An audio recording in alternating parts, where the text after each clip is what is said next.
नमस्कार दोस्तों। Darbhanga to Dubai कहानी बनते गई के सिलसिले में ये मेरी 10वीं कहानी है।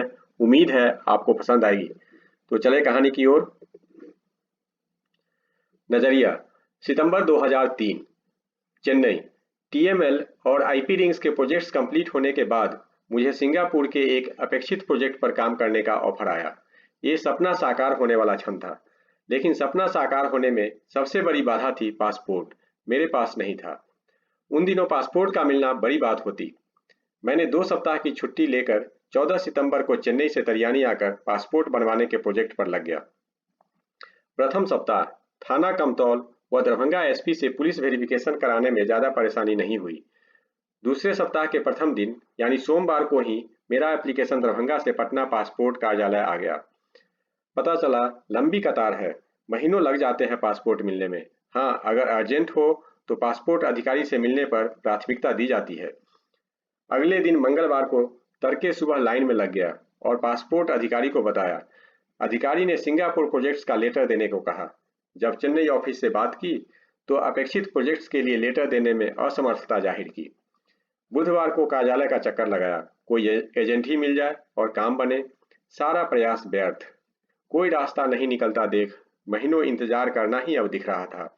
एक अच्छा अवसर हाथ से निकलता जा रहा था। बुधवार शाम, अब सिर्फ 2 और वर्किंग डेज, फिर 2 सप्ताह की छुट्टी समाप्त और शनिवार को चेन्नई के लिए बागमती एक्सप्रेस। पासपोर्ट मिलना असंभव।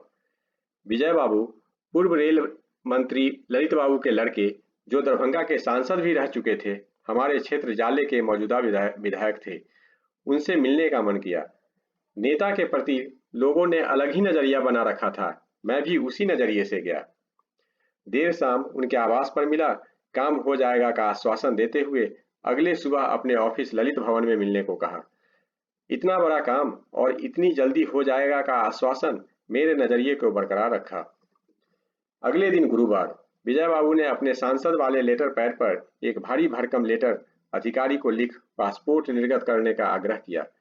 सिंगापुर का लेटर लाइए। अधिकारी का वही जवाब। विजय बाबू का लेटर अधिकारी पर कोई प्रभाव नहीं डाला। हमें भी बहुत उम्मीद नहीं थी। पटना दिल्ली में तो ऐसे पत्राचार चलते रहता है। दोपहर बाद विधायक जी को अनमने मन से बताया और उदास मन से चेन्नई जाने के बारे में सोचने लगा।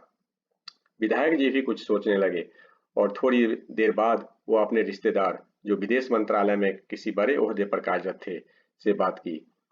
अगले दिन शुक्रवार 26 सितंबर 2003, विजय बाबू ने बताया, विदेश मंत्रालय ने पासपोर्ट अधिकारी से बात की है, आप जाकर पासपोर्ट ले लीजिए। मेरे लिए ये किसी चमत्कार से कम नहीं था। मेरा नजरिया बदल गया, नेता और अधिकारी दोनों के प्रति।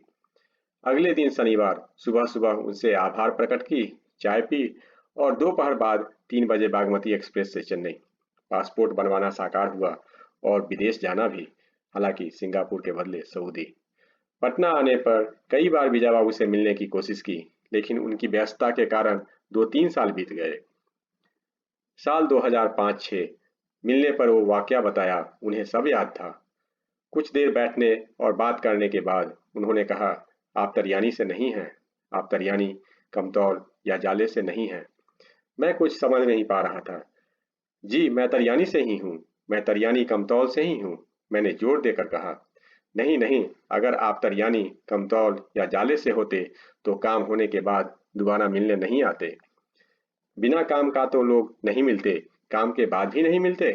विजय बाबू विधायक थे, अगर सांसद या मंत्री होते तो पता नहीं। समझते देर ना लगी, साथ साथ उनका नजरिया भी। धन्यवाद।